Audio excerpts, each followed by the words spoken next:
なに？整数マスターになりたいだって？バカなこと言ってないでさっさと勉強しなさいよ。はい。ということで今回こちらを見ていきたいと思います。こちら大阪市立大学で出題された問題です。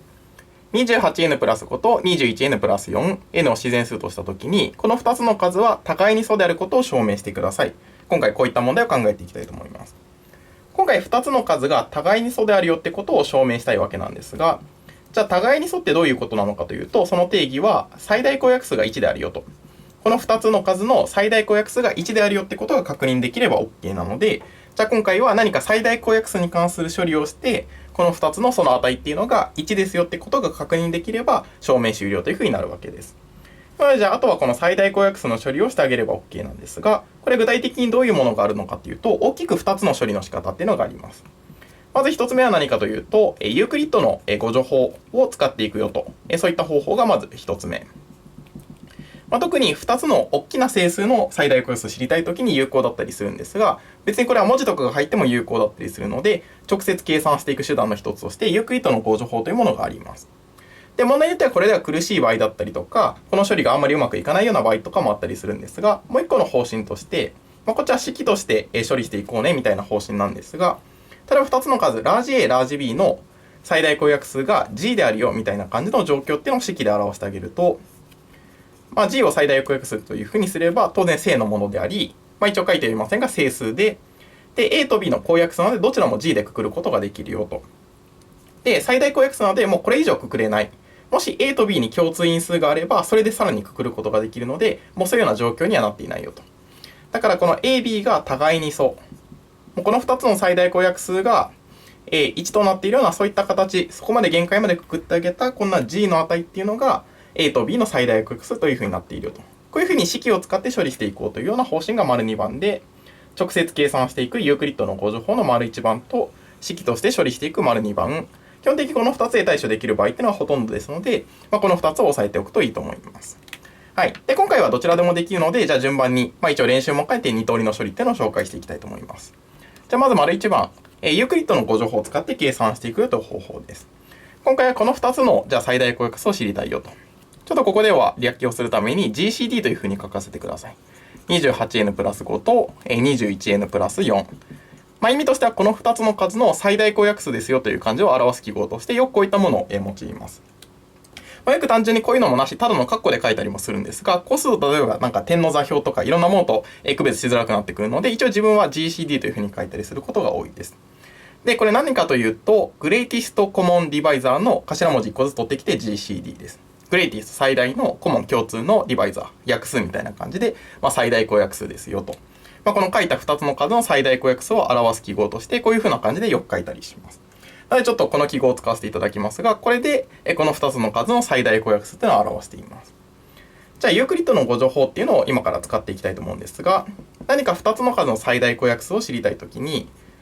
大きい数を小さい方で割ってあげるよと。今回で言うと 28n プラス5っていうのを 21n プラス4で割ってあげると、小としては1というのが立ちます。これは 21n っていうのが出てくるので、プラス 7n というふうにすると、これちょうど 28n。で、プラス4っていうのがあるので、さらにプラス1というのをしてあげると、4たす1で5というふうになっているよと。小が1で余りがこうなんですが、ユークリッドの誤助法っていうのは、ここの割ったものとこの余り、この2つの最大公約数に一致しますよと。今考えていた最大公約数というものは、この割った 21n プラス4っていうものと、余りの 7n プラス1。この2つの最大公約数に一致するよっていうのはユークリッドの誤助法というものです。こういうふうな形で少し簡単な形に直すことができました。じゃあさらに 21n プラス4っていうものを 7n プラス1で割ってあげるよと。こうすると小としては3というのが形、7、3、21n。これで n は完全に消えて、定数の部分3に1を足してあげれば4になるので、プラスの1と。小が3で余りが1というふうになっているので、この割った 7n プラス1、余りの1。この2つの最大公約数に等しいよと。7n プラス1と1の最大公約数に等しく、ここで1というのが現れているんですが、1の約数っていうのはプラス1かマイナス1かの2つしかありません。で、最大公約数は正の範囲で考えるので、じゃあ1が候補に上がるんですが、7n プラスっていうのは1っていうのは全て1の倍数になっているので、1が現れた瞬間に、もうこれ1っていうのは確定します。すなわちこれでこの2つの最大公約数が1であるよと、こういうことが確定したので、これで証明終了と。2つの最大公約数1、互いに素であるよということの確認ができたので、これでおしまいです。今回そんなに苦なくユークリッドのご情報で普通に計算していけば出てくるので、普通にやる分にはこっちの方が早いんじゃないのかなというふうに思います。ただ、もうちょっと複雑な状況になったりした時とか困ったりする場合もあったりすると思うので、その場合も兼ねて一応丸2番の練習っていうのもしておきましょう。じゃあこの問題も丸2番の処理によって計算してみたいと思いますが、こっちの方は式として処理するよと。今回この A、B にあたるのがこの2つの数。最大公約数を知りたい2数。28n プラス5と 21n プラス4。表記を合わせてあげて、じゃあこの2つの最大公約数を G というふうにしてあげると、GA、GB、G というのを正というふうにし、この AB っていうのは互いに素ですよと。こういうふうな感じで置いてあげて、この G っていうのがこの2つの数の最大公約数になります。なので最終的なゴールとしては、この最大公約数 G っていうのが1であるよってことが確認できれば、このことが言えれば、2つが互いに素であるよということが言えるよと。今からこれを目標にして、こいつをうまく使っていきたいと思います。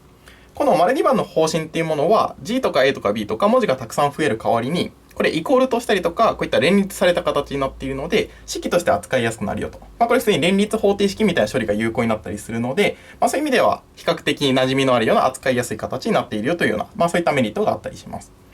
はい、じゃあ今回この連立方程式をうまく処理していこうということなんですが、最終的に G イコール1を言いたいので、この連立方程式の処理、文字消去であるんだけれども、そのうちの、N っていう消去をしてあげて、とりあえずG は残るような形で文字消去をしていきたいと思います。そうすると N を消去しようというふうに一択に決まるんですが、じゃあ N っていうのを消去してあげると、N イコールというふうな形でやってあげましょうか。上側の式から GA から5を引いてあげて、28で割ってあげるとちょうど N イコールというふうに上の式はなります。で、下側の式。じゃあ GB から4を引いてあげるよと。で、そうすると 21n。じゃあ21で割ってあげればちょうど N というふうになるので、これで右側の方のここの部分に注目してあげると、これで N のないような形になったので、これで N を消去することができました。で、ここの部分、ちょっと N っていうのはもう排除しますが、じゃああとはこの部分を注目してあげると N 消去された形になっているんですが、とりあえずこれ両辺を7倍してあげると、28と21となるので、両辺7倍すると、こっちが3になって、こっちが4というふうになるよと。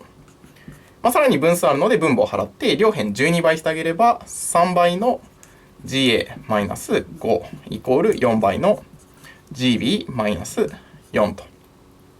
で、これ展開してあげると、3倍の GA-15 イコール4倍の GB-16 というふうになっているわけです。とりあえずこんな感じの式が得られました。